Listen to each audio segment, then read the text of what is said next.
Welcome to NFL Nexus.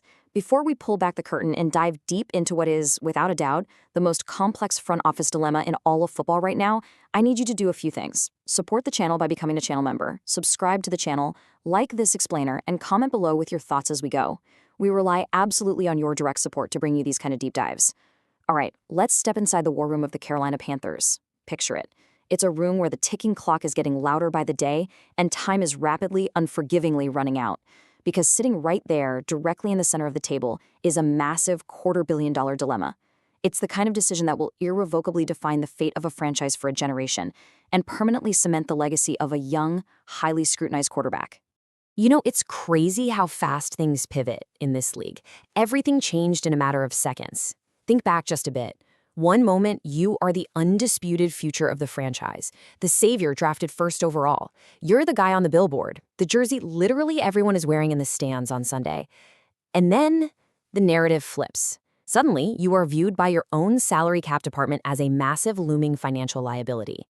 Because of that shift, this upcoming season, it's no longer just a schedule of games. It has completely transformed into a high-stakes corporate thriller. We're talking about a singular, defining campaign that is going to determine whether the Carolina Panthers secure their cornerstone or make a colossal $250 million miscalculation that haunts the organization for a full decade. The tension in Charlotte right now is suffocating. The stakes have absolutely never been higher. So let's break down the actual mechanics of the situation so we're all on the same page. General Manager Dan Morgan has officially exercised the fifth-year option on quarterback Bryce Young. Now, on the surface, to the casual observer watching ESPN, this looks like standard operating procedure, right? It keeps their franchise player locked up under contract through the 2027 season at a relatively fair, team-controlled price. But listen, make no mistake. This was simply kicking the can down the road. It was a highly calculated delay tactic. By triggering this option, the Panthers essentially just bought themselves a temporary stay of execution. They've left this massive, lucrative extension hanging over the entire franchise like a dark cloud. They are refusing to commit long-term until they absolutely, positively have to. Which means Bryce Young is currently standing at the ultimate franchise crossroads. This is it. This is the agonizing moment literally every NFL front office dreads. It's that exact juncture where you have to choose between handing over a guaranteed, multi-year, life-changing payday or taking a calculated, truly terrifying risk by making your quarterback wait, knowing full well it might completely sour the relationship. Look at his resume right now. Young has 44 starts under his belt. He survived a wildly chaotic, turbulent rookie campaign. I mean, he faced the public humiliation of a brief benching. And yet, he fought back. He bounced back to win the NFC South and secure a highly coveted playoff berth.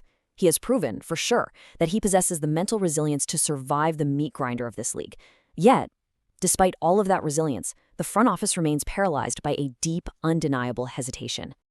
To truly understand where that hesitation comes from, we actually have to rewind a bit.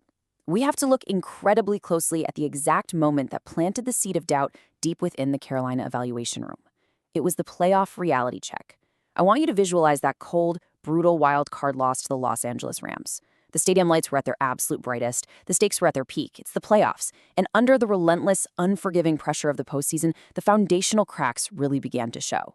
The fierce Rams defensive front just completely overwhelmed the Carolina offensive line. But honestly, much more importantly, they overwhelmed the processing speed of Bryce Young. Let's zoom in on the micro details of that devastating night, because the tape doesn't lie. 21 completions on 40 attempts, 264 passing yards, 1 touchdown, 1 costly interception. Guys, these are not the underlying metrics of a $250 million quarterback. This is uneven. This is a highly visible primetime struggle. When the Rams brought exotic pressure packages, the obvious room for growth was completely, painfully exposed for the entire league to dissect on film. Every single one of those 19 incomplete passes, that was a red flag violently waving in front of the Carolina front office. They saw a player who still lacked that elite pocket command when the game script broke down and things got messy. And that brings us to the most glaring stat of all, 52.5%. I really want to let that exact number sink in for a second. A 52.5% completion rate in literally the single biggest game of his professional life. This is the metric that is keeping the Carolina front office awake at night. You know as well as I do, in the modern, high-octane landscape of the NFL, a completion percentage hovering barely above 50% in a playoff game, it's effectively a death sentence for an offense. It stalls drives, it completely exhausts your defense. Simply put, it is a number that cannot coexist with a record-setting, fully guaranteed mega contract. Which brings us directly to the man holding the pen, General Manager Dan Morgan. During a highly publicized appearance on The Rich Eisen Show, Morgan was asked point-blank about a potential extension for his young quarterback. And his words? Well, they were carefully, meticulously calculated to send a very specific message without causing an open locker room revolt. He said, "We'll get it done at the right time, if we're going to do it." Listen closely to that very last part. If we're going to do it. Wow. That is a striking caveat. That is absolutely not the language of an organization blindly committed to their former #1 overall pick. That is a deliberate, calculated warning shot fired directly across the bow. Morgan continued his thought, offering what I like to call the classic, polished, doublespeak of a seasoned NFL executive. He added, "Bryce knows where we stand with him. He feels the same way about us. He's developing as a leader." You see what they're doing there? They publicly praise his ongoing development. They applaud his command of head coach Dave Canellis' intricate system. They highly commend his steady leadership in the locker room. But the underlying message beneath all that PR spin, it's crystal clear to anyone paying attention. The internal mindset is one of intense, unwavering scrutiny. They deeply respect the person, for sure, but they're absolutely terrified of the impending price tag. That hesitation speaks volumes. So what is the immediate, real-world impact of all this hesitation? The front office strategy is now set in stone. Make him play for his money. The Panthers are essentially demanding perfection. They need to see a complete, wire-to-wire dominant campaign in 2026 before they even consider drafting that fully guaranteed check. No more momentary flashes of brilliance that are immediately followed by 3 straight 3-and-outs. No more uneven primetime performances where the offense looks lost. They require absolute, undeniable consistency from week 1 all the way to week 18. The entire burden of proof has been placed squarely, heavily on Bryce Young's shoulders. But as analysts looking at this whole shebang, we must ask the deeper question, why? Why is Carolina so genuinely terrified to pay him right now? I mean, across the league, you see other teams paying their young quarterbacks early just to get ahead of the rising salary cap. It's standard practice. So why is Dan Morgan holding the line so aggressively, knowing full well he's risking a fractured relationship with his franchise player? To answer that accurately, we have to zoom out. We have to look closely at the shifting macroeconomics of the National Football League. Because here is the brutal reality. The quarterback market didn't just grow recently, it completely exploded to unprecedented, mind-boggling heights. Prices have skyrocketed to astronomical, franchise-altering numbers. As the global salary cap went up, the financial demands of young quarterbacks surged right alongside it. The Panthers are acutely aware that the landscape has shifted violently underneath their feet.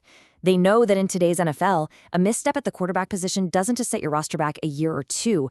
No way. It completely destroys your franchise's cap flexibility for an entire era, paralyzing your ability to sign premium talent at literally every other position on the field. Just break down the sheer scale of the financial risk by looking strictly at the recent precedents. Normally, a first overall pick with 44 career starts has already signed his life-changing mega deal. But look at the stark numbers we're dealing with today.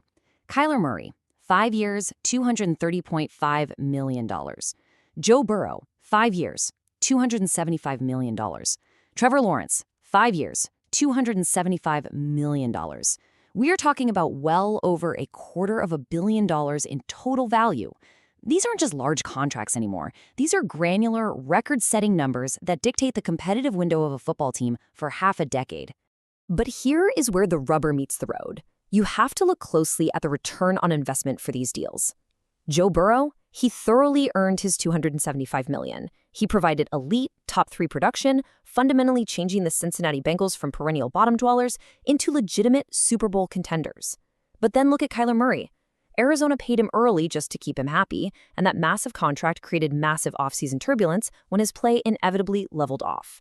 And Trevor Lawrence? Listen, many sharp minds around the league believing $275 million is vastly overpaying for a player who has shown great flashes but has consistently failed to reach that truly elite top-tier echelon.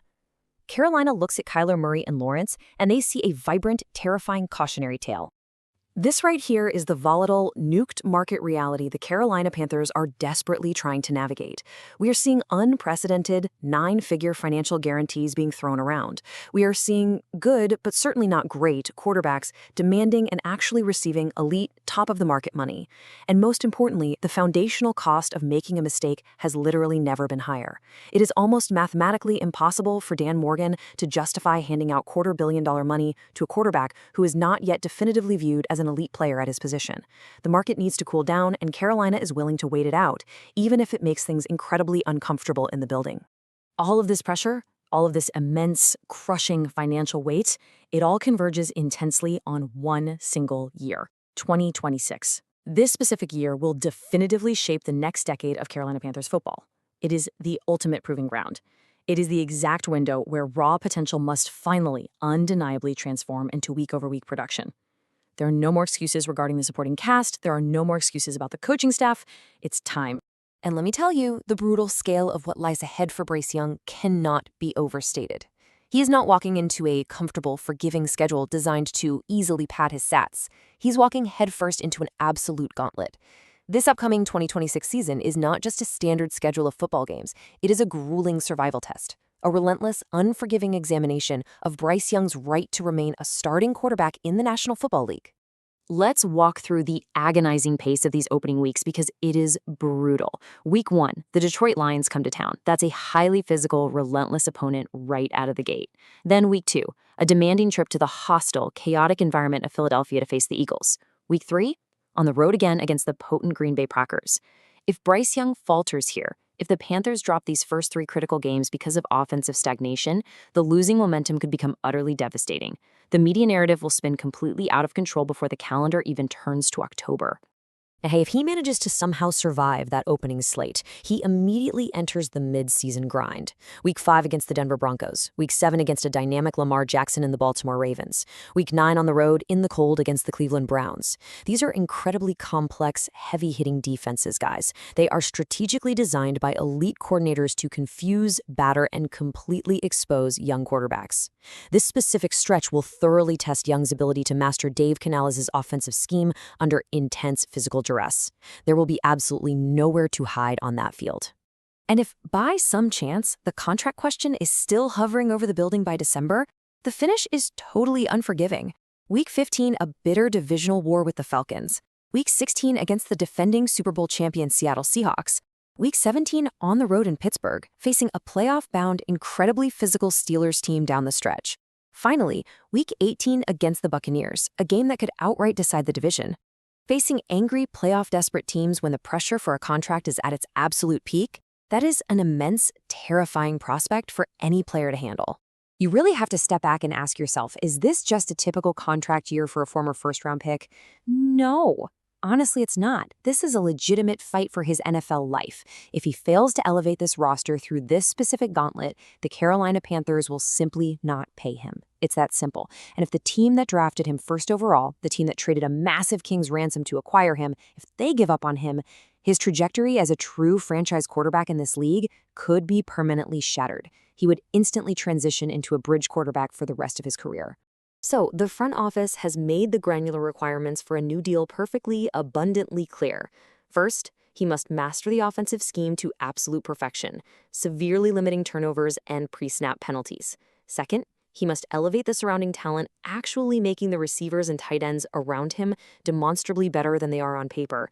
And third, he must string together a wire-to-wire dominant campaign without any of those prolonged mid-season slumps. If he checks every single one of these difficult boxes, Dan Morgan will happily, smilingly bring that massive payday to the table. So as we look at this intense standoff between player and team, what is the actual most likely outcome here? When the dust finally settles on the 2026 season, after the gauntlet has been run and the final whistle blows, where does this grand Carolina experiment end? The absolute top of the market, that $275 million tier we talked about, it seems out of reach given his early career struggles. But at the same time, the Panthers still desperately need a reliable quarterback to run their offense. They can't just start from zero again. Which brings us to the stark middle ground reality. Expect a highly structured 3-year agreement following the 2026 season, paying him exactly $35 to $40 million annually. This precise number is the great NFL compromise. It functions perfectly as a bridge deal. It places his compensation above the likes of a Baker Mayfield, recognizing his draft pedigree, but strictly below established elite veterans like Matthew Stafford. It proves that the Panthers are willing to commit financially, but absolutely unwilling to mortgage their entire future on a hope and a prayer. The stage is set. The terms have been strictly dictated by the front office. And that ticking clock, it's deafening. Will Bryce Young finally rise to the occasion, earn the crown, and secure his legacy as the true savior of Carolina? Or will the clock ultimately run out on the Panthers' grand experiment? The answer awaits us on the field. Thank you so much for diving into the depths of this explainer with us. We literally love building this community with you guys. If you want more cinematic, deep dive coverage just like this, please become an NFL Nexus channel member today. Subscribe to the channel, hit that like button on this explainer, and let us know down in the comments. Does Bryce Young actually deserve a $250 million check? We'll see you in the next one.